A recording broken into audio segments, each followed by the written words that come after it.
Welcome to How to Money with Kole and Cole. I'm Kole. And I'm Cole. We coach people every day on their money and how to plan for the future. As financial advisors, we're here to have an honest conversation on investing, retirement, and everything in between. At Full Swing Financial Planning, we're here to empower you to take control of your plan, your way, for your financial future. So let's talk money.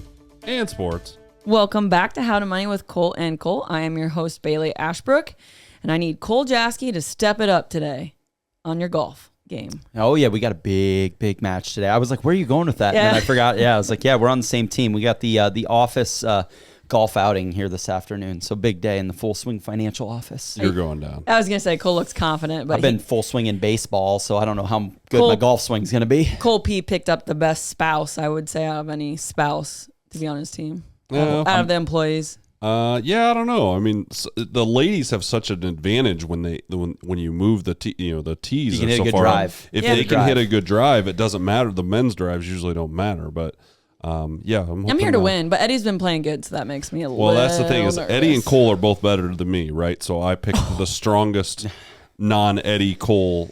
So there's only 3 teams, so we got to split us 3 up, right? So I got to have the strongest male in the other group. Okay. It's kind of how Did I you figured age it. yourself there, or Well, just they're better? We'll give you... Their not handicaps would prove that they're better. Oh, okay. There is a way in golf to prove who's better. It's what their handicap is. Yep. So today's episode, I'm kind of excited. I can't believe it's already the middle of July, almost August. We're going to do a mid-year check-in. Things to look at financially. We're also going to check ourselves on our mid-year goals that we set in the A beginning. little accountability. Yeah, which I love to do. And then we're also going to have a really fun topic is I just said yes, I'm getting married. What's next financially? Dun, dun, dun. And for all ages too. We're gonna do this not just for people that are going to marry in their 20 and 30-year-olds, but what if you're getting married when you're 40, 50, 60? Which is very common. Second marriage, Second, third third, marriage. fourth, fifth time. No. Yeah. So it will span across everybody. We stop advice after the third marriage. Yeah. I'm just kidding.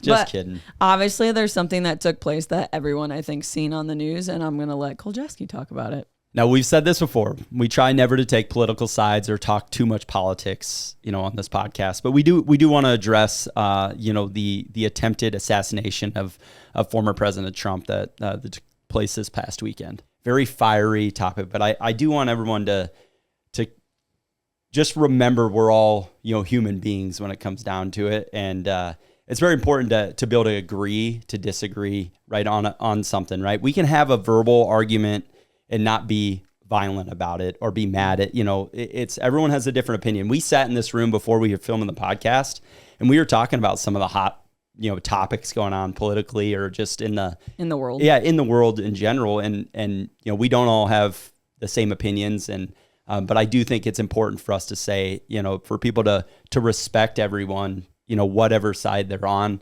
And we don't, violence is never the answer in any of those these situations, whether you're Republican, Democrat, Independent, American, Canadian, doesn't matter what it is. We're all A Cubs fan. yeah, a Cubs fan. But I do think it's important for us to realize that. And the same thing, take the it's always an emotional thing, especially with money, right? Because people always worry, like if that did happen, or if it was Biden, what would happen to the markets of understanding of having a plan, that hey, not everything is gonna go your way always, and why it's so important to have the conversation still and make sure these things are crazy. It's a crazy time we live in. It is, and I would agree. Like, if you've ever had a conversation with Cole Jasky, you're arguing some points here. Like, I know I'm going to make a point, and Cole Jasky's going to come back and be like, well, do you know? I'm just saying it should be a normalized thing to disagree. Now, I know things have become very extreme in the political world with social media and things, but you can respect someone with have different values. You can respect that they are a leader, even if you disagree with them, and pray for them or whatever your beliefs are, that they can do better. But violence, I would agree, is just never a good scenario. And take care of yourself at home first, like your family, your values, your money, your plan, because the government is always going to be this crazy thing, and stuff like this, unfortunately, is going to happen, but it's not going to impact your plan if you have it in check. Yeah, I would totally agree. Violence is never the answer. I think we're all saying the same thing. Violence is never the answer when it comes to politics, or it comes to sports. If it comes to anything, violence is never the answer. And I want to send our prayers out to the family that was affected. Yep. The gentleman that died was heroic and was saving his children and his wife and dove in front of them. So our prayers go out to their family. Our prayers go out to everyone involved. Rather Republican, Democrat, it doesn't matter. We just want to make sure that we know that, our prayers go out to them, and we're not going to condone violence on this podcast, nor talk about politics, but we thought we should address it. Other than what? Other than this, the little political segment, Yes. but we never want to take a side. Yeah. So that being said, Let's get to the fun stuff. let's get to a lighter thing where I grill the guys on their goals and make sure they're doing them right. And Baileigh, I'll grill you on your goals too. Yeah. You don't get The out of it that accountability. easy. Yeah. We always asking clients, hey, are you doing this? You getting this done? You getting this done? And sometimes it's easy for us to, take a second seat or back seat to that of our own goals and our own development. So for me, this is good for me to force me to relook at this. Look Yeah. at Cole. He's looking for at me. He's sure. like, darn it. How are No, those I'm fingers? not saying You darn ready? it. I'm excited. Okay. Let's go with Cole J first. Then. Oh God. Do you remember your goals? Yeah, I do. Because I typed them Put up. them in my phone, and I got them printed out somewhere in the office. I probably lost it, but I got it in my phone, my notes in my phone. I told the office this. You're 70% more likely to achieve your goals if you write them down. Just for the listeners. Does writing it down count? Putting it in your notes in your phone? Would that be the? No, I don't I would think know. that would count. I Yeah. agree, because you got to type all the Yeah. letters out. So okay, All we'll right. go with it. Your first goal was a business goal, and it was more control of your schedule and to eliminate one of your business segments. I How's that I going? would definitely say this is something that would be. I've checked the box like 90% of the way. So I to definitely get rid of something. Yep, and I definitely feel my schedule's gotten better. I think that's I'm trying to learn to delegate more. I got an rock solid staff and team at full swing that works with me, so that definitely helps. But I've shifted some of my things to some other people to help, and then I've got one business segment that's like 95% cleared up. Exciting. Yeah, so that's good. All right, goal 2, you were going to stay consistent with your health, working out and eating healthy, not just in the winter, but in the summer when you're busier. I would say working out, definitely. I'm good there. I'm good. I've been consistent. My schedule has been Baseball. For anyone that- shout out, Kill. Yeah. I got to stop. Your little man, you guys first grade state champ. So your summer's been crazy. Yep, 7U, elite division. That's important. All the coaches make sure they're like, hey, make sure if you say it's elite division.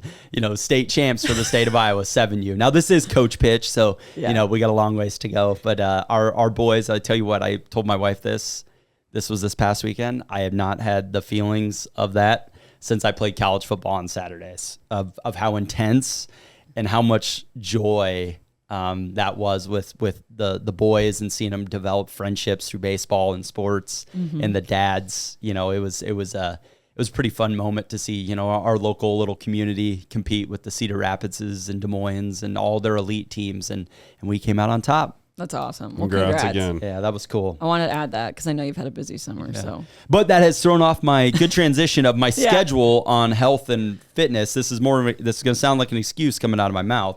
it is. But we have been traveling in hotels, and for anyone that is doing that, it's a little harder to eat better and all those things. But I will say, as soon as we get back, I'm real good on getting back on routine.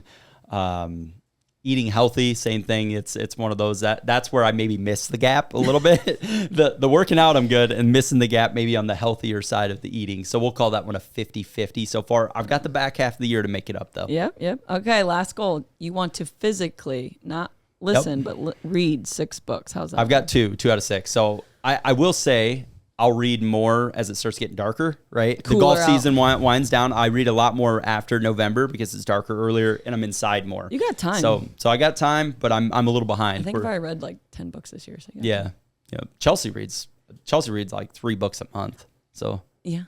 Yeah, Molly reads a lot too. And It's a not lot something different. I'm It interested depends in. what you're reading too. Like fiction versus nonfiction. I've learned that. Like if you're reading something that's like very thought, you got to think about it. Like goal setting, it takes a lot longer than to read I do a them. lot more of those books where it's Yeah. more like business books or, Yeah. or things where there's application there. But if we were to put a progress tracker on this, I would say like 65%, out of 100. That's where I'm at. So I don't know. That's the number, but we got 65. Yeah, you got the track. Yeah, we got forth. about half the year, just under half the year left. Let's go to Baileigh. Yeah, I was gonna go to you. No, you gotta go. You gotta go. Okay, Sure. so I have written down here: work, bring high contagious energy, not affected by others' energy. How do you feel like you've done on that goal, Baileigh?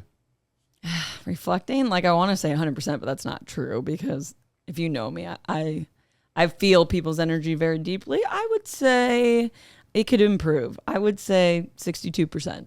Oh, I like it. See what I started All here. right, so she's at 65, you're at 62. Yeah. Got it. Yeah. No, I just think, summer's hard too because our schedules are, everyone's not in sync, I would say, in the office as we are when the fall and winter, I guess. Yeah, I'm ready for fall. Yeah. I'm ready for fall. But okay, your second one was to take a trip with Luke. Check. Check.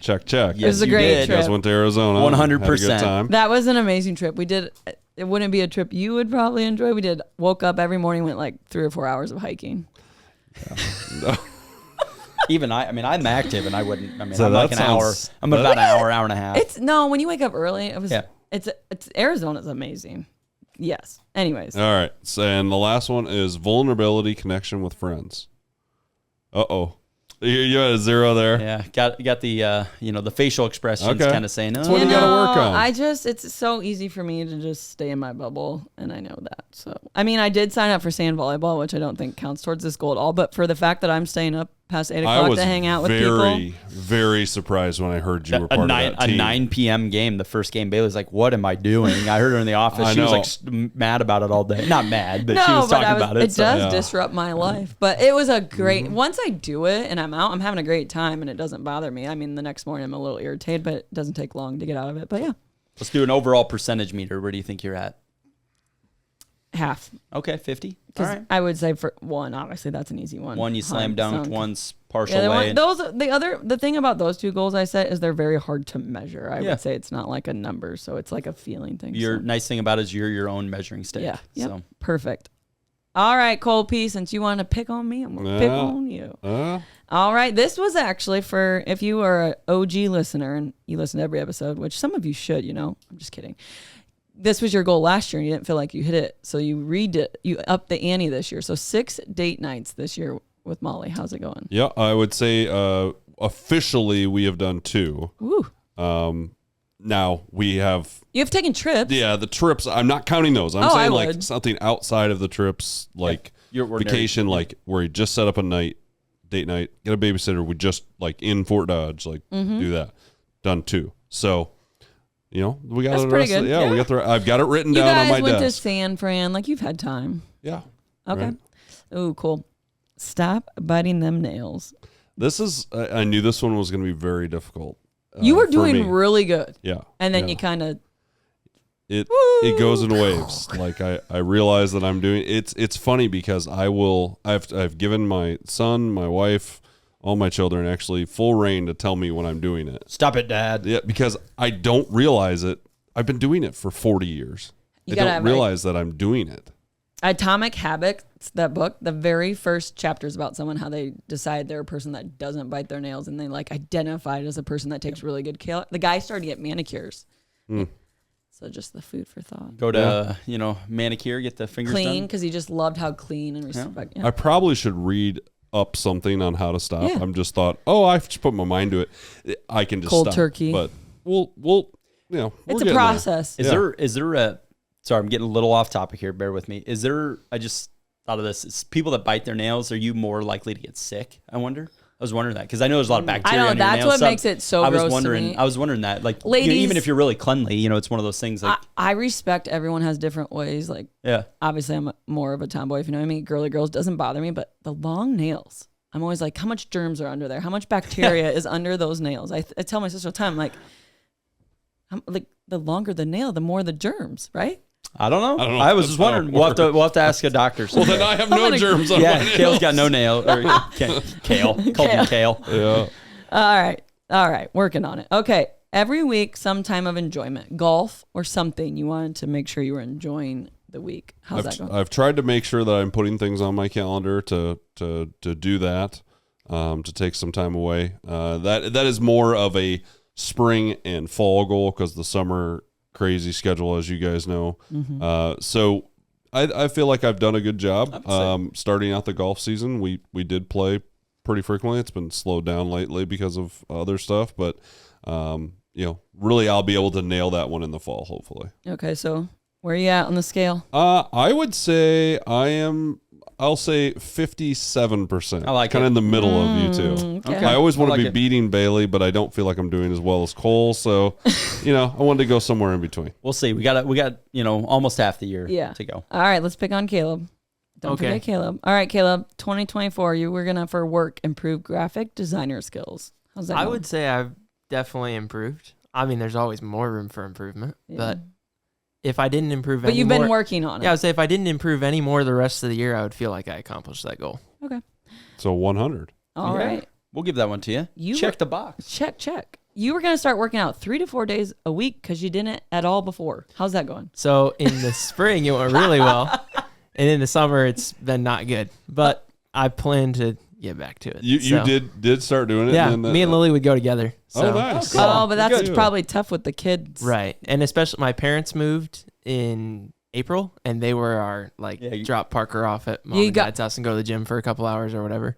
So in the fall, we have plans to, once we get past craziness of summer. Yeah. This is just my But- opinion. Once you have kids, this is my opinion. And if you want to consistently work out, do it before everyone else wakes up. Yep. Yeah. Gotta That's do the it in only the time to morning. do it.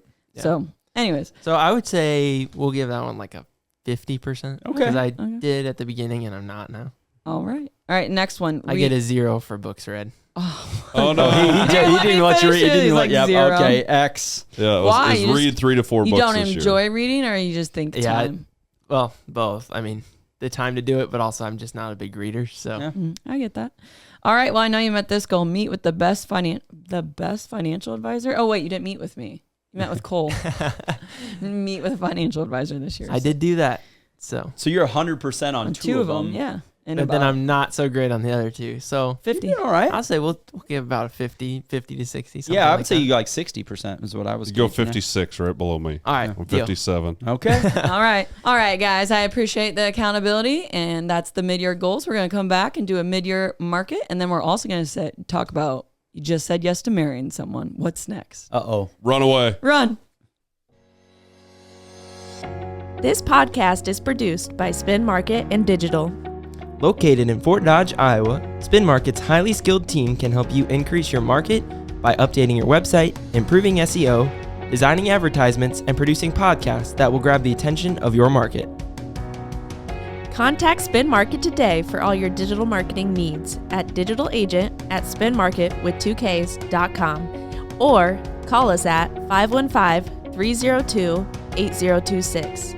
And to learn more, visit our website at www.spinmarketwith2ks.com. That's digitalagent@spinmarket.com or 515-302-8026 or visit our website www.spinmarketwith2ks.com.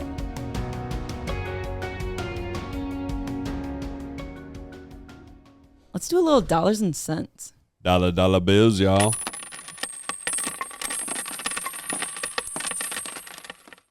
Couldn't come up with anything interesting, this week on any stats or geeky nerd stats I could find. So we're gonna give a little market update. So we're, this is as of July 15th. So we're taping this on a Wednesday. My data is a couple of days old. The market's been a little volatile this week. So everyone take that disclaimer. Gee, I wonder why. So the S&P year to date, what do you think it is, Baileigh? How much is it up? No, don't go to me first. 16? Because It's I up just read it. 18.61%. it. Okay. The, That's just year to date in 2024. Yep, year to Okay. date. 6 So this, months. Trailing. call it through July.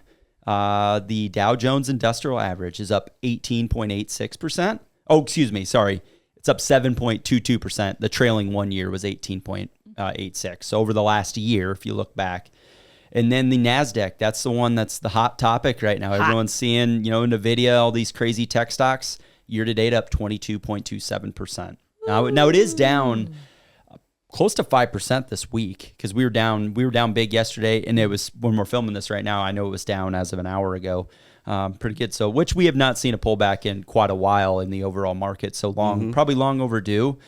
Leading sector, it's been the same all year. It's the technology stocks. That's the leading sector, and the most underperforming sector is the real estate sector as a whole. Now, that's kind of catching a bid this week. All the real estate stocks have been up, and because they're anticipating a rate decrease later this year. But we saw rates come down quite the treasury rates this week have moved down a ton, and you've seen the 30-year fixed rate mortgage go below 7%. It's like 6.8 as of this morning. CD rates have come down significantly. A lot. Because I always look at everyone else's advertising. They went from 5.25 to 4.25. I mean, they're down all 4%. You're seeing the and on our inventory too. Yes, by far. I talked to one of our banking friends and what they do, and they don't necessarily do it on how the Fed does their rates. They look at how everyone else is adjusting their rates, and then what he told me is he's like, we don't want to be the lowest in the business because we don't want an inflood, a ton. We don't want to be the lowest, the highest. We kind of want to be right in the middle. And it's always probably subject to, you see a special out there for a bank. A lot of times they might want the capital. Right. There are times that banks where they need the capital, or they want the deposits on their books, so then they can expand their loan portfolio. So there's a lot of things. CD rates are definitely sensitive to the local market as well as the national market. But yeah, that's nothing Mid-year. too crazy. But that's the update for for July. Trust the market, guys. Trust the waves. Stay on the roller coaster. Yeah, the NASDAQ especially and S&P 500 have been kind of on cruise control over the last couple of years since COVID. Low volatility. Really. Yeah, and very low volatility. We're seeing a little more volatility recently, but like Baileigh said, it's proven over the last 100 years, stocks will go up over time. And there's going to be swings. There's going to be swings. You're going to see ups and downs, but there's always going to be fear tactics or something crazy going on in the world, like an assassination attempt. Yeah, I love it when people are like, "Well, the election's coming up." But yeah, we've been through election, we've been through COVID, there's always an election. Always every 2 years. Yeah. Every 2 years, there's every four for president. And every 2 there's midterms. So worry about what you're doing first, and then yes, okay. Well, 2 episodes ago, we had your guys' wives on, right? Molly, Chelsea, crushed it. I would sit with them every day on a podcast. Best episode ever. Yeah, because they're just so well-spoken. But that's why we're kind of tangenting to this episode, because we thought it was a great segue. And a very important topic is, I just got married. What's next financially? What should we do? And we're not just talking about baby Caleb and his newlywed first wife. We're just talking about all scenarios and ages and what you could do financially to just make sure you guys are on the same page, and also just setting yourself up for success. So you just call Caleb a baby? He is a baby. He's the baby of the room. Yeah. Yeah. Caleb, what are you, 22? I think yes. he's only 22. He's a baby. No. Yeah, no, I'm just joking. And people are getting this is very relevant, because I think it's it's wedding season, summer, but people are getting married later statistically. So people are, accumulating assets and stuff and then getting married, where it used to be, I would say more traditionally, we were all broke together. You didn't have any assets. You're like, hey, what are you bringing to the table? Student loans. What do you bring to student loans? And then you went and built your wealth. But now it's, people are getting into their professional lives more and then getting married, having kids maybe a little bit later. So it's interesting to see the dynamic, especially in our world, change. Now we still work with people that are on the other side of that, but all spectrums. Yep, different types of plans. Yeah. So pre-marriage, there are things that you need to think about, and I'm a big proponent of, do you need a prenuptial agreement? I'm a big proponent of that. If you're second, third marriage, you're in your 50s, 40s, even maybe, and you've already accumulated the wealth.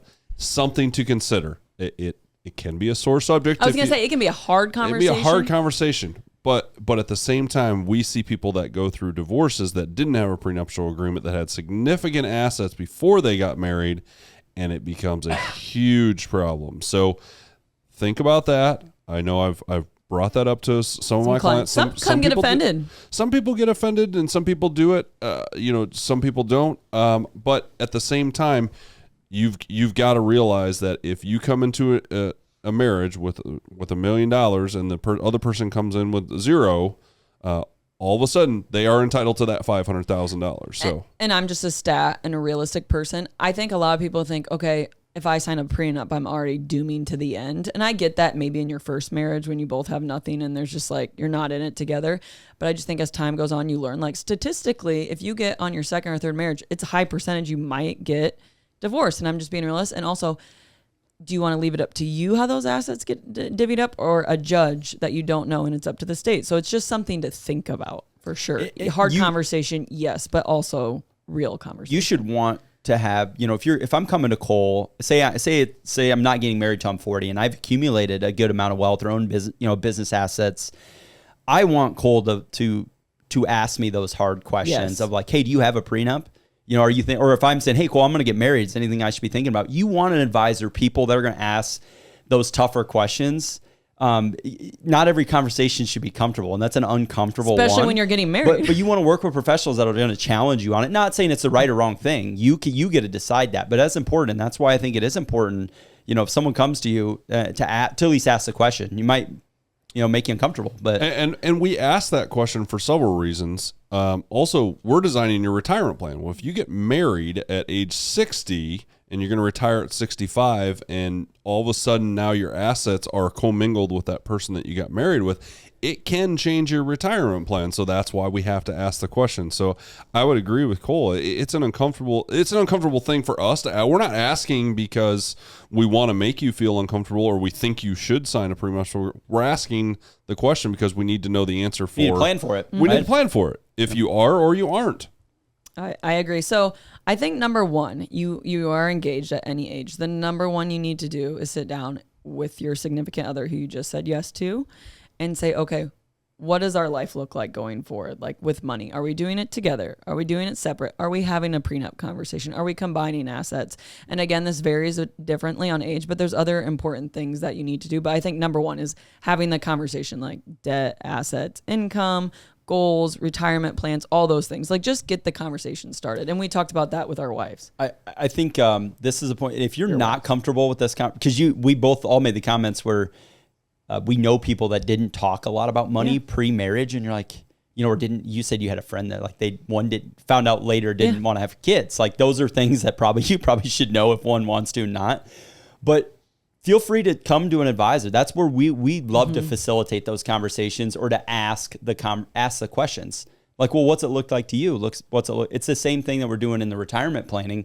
Sometimes husband and wife are on completely different pages. We get them in the room and they're like, oh, this is more clear now because I understand what he wants. And sometimes it just takes someone to help you facilitate or ask the questions to start the conversation. And if you don't feel like you can have it on your own, we have those all the time. So that's where it's, finding someone that you're comfortable to help facilitate that. I think it's better to have a third party ask that question than you going to your wife and asking the question, or wife going to the husband and asking those questions where it may become an issue. If someone gets very defensive. If you have Kole asking those questions, Kole, whatever, it doesn't matter.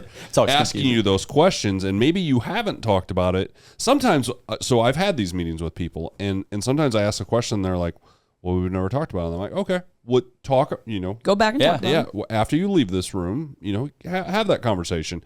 And I think it's easier for them to have it if we ask the question because they understand, like, we kind of need to know that answer. Brings their guard down sometimes too, like one doesn't feel, over dominant in the situation sometimes. So it's probably a behavior thing, but there are a lot of guards and a lot of people are defensive, and there is a lot of, I don't want to say shame, but like if one spouse maybe understands financial world a little better, I think it's like a harder conversation. Confidence of having the conversation maybe for one party or the other. Like I would say when we're in a room with a couple, there's usually one spouse that's pretty in tune, and then their spouse is always like, oh, just whatever they say, which I just think there's more power in having that conversation and you see couples where they both understand what's going on and they're both kind of committed to their plans, and it just seems like they're unified. Both always have wants and needs. Yes. So that's where not all the education needs to be there on both sides. You need to know enough to be dangerous, but the wants and needs, each person should has an opinion, and that is important. And that's where getting that piece out for us helps define, the future expectations. So we're having these important conversations. We've committed to marriage. Woo, buckle up. What else do couples need to do, Cole P? What are some financial changes they need to think about and start actually putting into action once they're legally married? Well, once you get married, one thing that I've had several people have forgot is beneficiaries. So usually you're going to name your spouse your beneficiary, where before you might have had your mother, your father, your brother, your sister, however you had it set up. So update your beneficiaries. That would be on 401ks, IRAs, life insurance, all things. Yeah. And you mentioned will. Like that is also something, especially maybe not like right when you get married, but probably when you're looking at having kids or have had a child, to do a will with an executor and a guardian. So at least if something were to happen to you and your spouse, that would be all set up. Yeah, those are like really important things to think about. We obviously are huge advocates of wills and trusts because in our world, we see what happens when someone has a will in their place and what happens when they don't. And like we care about our clients so much that we even have our own personal event coming up about the wills. If you're getting married or life's changed, again, at any age, we're having an event where we're having a lawyer actually come into our office, and it's only for our clients, but we believe the value of add-on to that. We're literally setting up will and trust meetings for our clients because that's such an important thing. It makes our job easier if they do have a will or trust in place and something does happen. It's a big problem for financial accounts when you don't, especially if you don't have beneficiaries' names. It does force you to have some of those conversations too, like even the goals or hey, the what ifs of like, well, what if this happens? So then you start having that conversation just naturally. You're just like, well, your attorney's sitting there like, well, I need to know, write on paper. So you have the conversation like, well, who's taking care of the kids, or where do I want this account to go, whatever it might be. So it is a really good way to get some of those defined objectives out there. All right, so what I'm hearing is we're getting married. We're married. We've had these important conversations. We've created a will. We've named beneficiaries. What's another thing, Cole P, that I really need to think about once I'm married? Once you're married, the life insurance conversation needs to kind of step up a little bit, especially if you're looking at having kids. So when you start sharing assets, start sharing debt, start sharing all this, the children, obviously, you need to make sure that your spouse is covered with some sort of a life insurance policy. So we don't have an exact formula on death benefit, and we're not going to tell you need 10 times your income or anything like that, but you at least need to have the conversation and make your spouse feel comfortable about the amount that you have. I think discussing that amount and making sure that you're on the same page, because I've had people that have come in after they've been married, and one spouse is like, "Yeah, I don't need life insurance," and the wife usually is like, "Yes, you do." Yeah, because if something happens to you, I need to have that life insurance money to cover us. So you need to have that conversation. And we were actually talking about this off air, as it changes too. I mean, Cole J, I know you just did some of your life insurance. It's so affordable. What did you say you got? Yeah, I got a term. This was for business purposes, but like a $3 million 20-year term, and it was like call it $50 a month, and that's for a lot of coverage. Got it done really, really quick. It's super easy. It's so easy. Yeah, I mean, we can help you. It's so quick. And it really, when you see a scenario or you have something, we've had some young individuals pass away and people that we all know, and they have young families or spouses and they don't have coverage. I really, I've tried to make that a point of making sure I'm asking my clients, especially my younger clients. I have a lot of friends. I'm in that age where a lot of my friend group, my high school, college friends are married, have kids. And I would be really sad and mad at myself if I didn't at least ask those people like, hey, what do you do? Do you have something in place so if something happens? And it's a very easy process to go through. You just need to have the conversation. So strongly advise people to at least have the talk. Yeah, because if you care enough to do life with someone, you should care about them just enough as what would life look like if something happened to you. And I think in this world, we've learned that like you could be the most healthy human being, all of a sudden you get a terrible diagnosis. It's just a very unfortunate thing, but like, or an accident, something that's completely out of your control. We've seen when people have that in place, how much, not easier, because it's not easy, that's a terrible word, but that transition looks a lot different when there's a spouse or someone grieving with kids where they don't have the financial stress versus now a spouse with a single income or whatever it may be. Yep.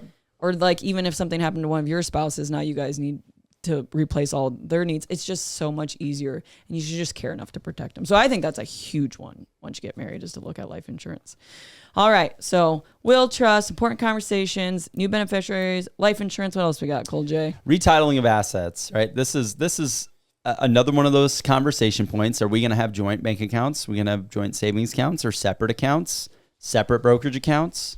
Those type of things. So and if you are going from, now, if you're a wife that's taking the husband's name or however it's going, you do need to retitle into that new name no matter what, right? Because if something happens to you and you haven't retitled that your other spouse or your spouse is going to have to go through that whole process, makes everything more difficult. But if you are deciding join assets. This kind of goes along with that, the individual situation on how things are titled, whether it's trust or individually owned, joint owned. But it's, again, just having that conversation, making sure all your bank accounts and your brokerage accounts align. And it kind of goes on with that beneficiary situation. You're kind of doing this all at once, right? If you're making a name change and you're going to your 401k, you're updating that and all those. But again, talk to an advisor. We'll talk you through that process of like, well, here's what it looks like individually versus joint, because there are some big differences. If you spouses do keep assets individually owned, and depending on how you have them, if you have certain legal documentation on them, it could go through probate when it didn't need to, because spouses do have, in most estate, planning situations, or where one spouse passes away, there are a lot of benefits to a spouse versus being considered a non-spouse for taxation, transition of assets. So understanding the ins and outs of how those work is pretty important. I think the most common thing this happens is whether the husband or the wife, doesn't matter, owns a house before they get married, and then obviously they're going to live in that house. Well, that person bought that house by themselves before they got married. Now, if you don't change it to jointly owned and something happened to the person that owned it, the wife or the husband that would inherit that doesn't inherit it automatically. It doesn't. They're not the owner. It has to go through probate. I mean, I've seen this situation happen, and that's something that you need to make sure that all your assets that you want to go to even they go to your spouse, you got to have them jointly owned with rights of survivorship. Otherwise, they have to go through probate. Here's a good example of this. I just ran a scenario in my head of like, say the husband owns a house before married. He's 35 years old, gets married age 36. He had already had a will set up when he was single. His will said all of his assets are going to go to his two brothers if he passes away. He gets married, doesn't change his will or the registration of the house. He passes away, those assets go into probate. His brothers are the benefactor of that whole house. That house then goes to them, not to the wife. Now, who knows if the brothers make it right or whatever the scenario. That exact scenario, there's been times where I've seen accounts go that I know for a fact they did not want it that way. They just never updated documentation legally, and those things were active prior. And that's a prime example of why very important. This is a big step of making sure, especially if you own assets already. Yes. Important to have this conversation. I was just going to say too, if you're on your second marriage or third or whatever, there's probably more assets involved. And we talked about this offline. Like when me and Luke got married, we were broke. I mean, it was like kind of a joke. Like I think we were all broken when we got married. Every single So it's like, it's not, there's no, everything we've accumulated asset wise, it's like a time or commitment together. But when you're on your second or third marriage, I think having the conversation of these are my assets. This is my business, my home. I actually do want them to go to my kids, or versus I do want them to go to you. And again, this is kind of tying into that prenup conversation, but it's really tying into like getting on the same page. Yep. And I think a lot of people maybe avoid that conversation in the second or third marriage because they think, well, it's all mine, so it doesn't matter. But there's assumptions there. Yeah, yep. And it does matter, but also just your relationship shouldn't be that fragile where you can't talk about it anyways, or it wasn't probably the right relationship anyway. So you should be able to have these conversations is what I'm saying. And they change over time, just like you just said. Like, it's not like you do your will and you do your life insurance and you switch your beneficiaries and you leave them for 45 years. Like your life is going to change. It's not a set it and forget it plan, right? Yes. It's an ever evolving. Yes, correct. Like I sat with a client one time. She's like, yeah, we finally just redid our will. It was from when we first had the kids. Like, I think that's a trigger point to do a will. Like, oh, how do kids do a will? She's like, we haven't redone in 50 years. So like, that attorney's been dead for 50 years. Yeah, you might need to update that. I'm sure your assets have changed a little bit. So I think, and maybe I'll tie it in together, and this is just me, I love a couple that budgets together. Look at them roll their eyes. I'm not saying like that spreadsheet that you gave Luke. Yeah, sign here, Luke. I didn't sign this acknowledgement that I shared this. I thought that was the funniest part of the wife episode. Was when my wife talked about, and of course I think my wife's funny, but when she talked about the spreadsheet, because that was a kind of like a triggering moment in our in our relationship where she's like, really, and I'm like, she's like, this isn't sexy. Cool. I think again, it's just like. That's your way of viewing a talking point, right? Like you're a visual, like here's the concrete. I want to talk about this. And I think just again, we talked about this. Everyone has different feelings and guards up about money. So like that not be the way Molly likes to talk about. Luke doesn't like to look at a spreadsheet. He's like, I sent him our net worth statement the other day because I did my mid-year check, and he was like, I was like, isn't that cool? Like how far we've come in 4 or 5 years. He's like, sure. Like he just, but my point is at least like we're talking about it. And then we did have a conversation about it. But my point is, you know, on the budget, circling back, like even if you're doing money separately, like, hey, this is your money, this is what you're handling, this is my money, this is what I'm handling. Because I think what happens is like, I think a lot of people do to their money separate. There's assumptions of like who's handling what. And then there's a lot of like animosity of like, well, I'm covering this, you're covering this type of thing. Or I'm doing all the investing and you're doing all the fun spending. Most issues in this world, not all, but most are communication errors. Clear right? as cum. You're right. The more you can clearly communicate your goals, objectives, what you're doing, the easier it's going to be, even if it's separate or together, you know, and whose responsibility is what, and most of this is. And what are our goals? Like, what do we really want? Yep. Is a communication, you know, tactic. I'll end it on this this is a good way to end it. The world's kind of it's an intense place with communication right now. I feel like with social media, there's a lot of keyboard warriors. There's a lot of things like keyboard warriors. That's a good word. Yeah. Like people not in the arena. Like if you want to go make a difference, go make a difference, get off social media. But my point is, politically, it's like you can even see now, like people have a hard time having hard conversations and disagreeing.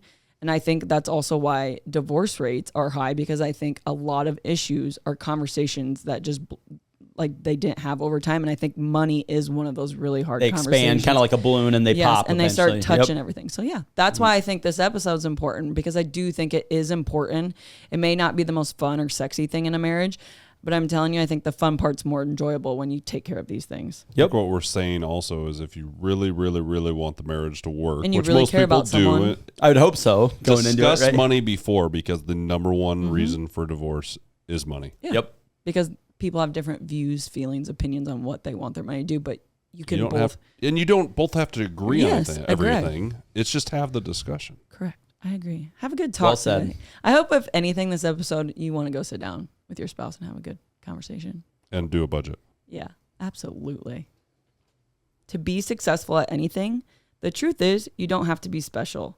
You just have to be what most people aren't: consistent, determined, and willing to work for it. No shortcuts. The GOAT, Tom Brady. Go Cubs. You've been listening to How to Money with Kole and Cole, the podcast of Full Swing Financial Planning. To learn more, visit their website at www.fullswingfinancial.com and follow them on Facebook and LinkedIn. For now, I'm Cole. I'm Baileigh.